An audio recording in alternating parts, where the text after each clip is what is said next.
Teach for America is about building a movement among our country's future leaders to say we got to change the way our education system is fundamentally. New Orleans was kind of, after Katrina, they sort of blow up the school system and start over. Can you talk about what happened there and what we learned from that example? So Teach for America started placing teachers in New Orleans 20 years ago.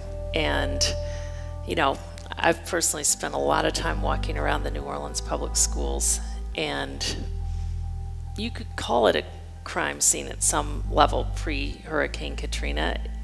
It was tragic what was happening to our kids.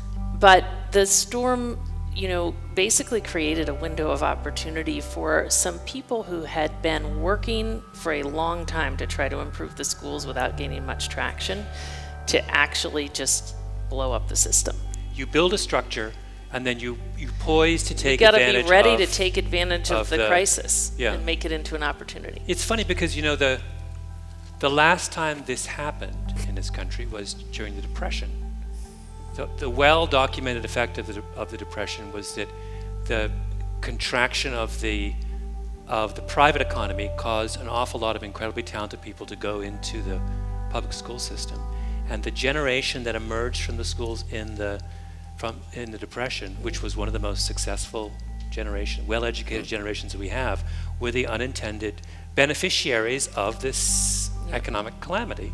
Right? Which may, you know, I hate to harp on this theme. I think it's a fascinating theme, though, which is that we spend so much time bemoaning our misfortune, whether it is a hurricane or economic hard times, that we forget they're incredibly fertile periods. The bottom line is, wherever you see one of these transformational schools I'm talking about, always, always, always, they're run by someone who feels such deep, passionate commitment and full ownership over ensuring that their kids get on a different path.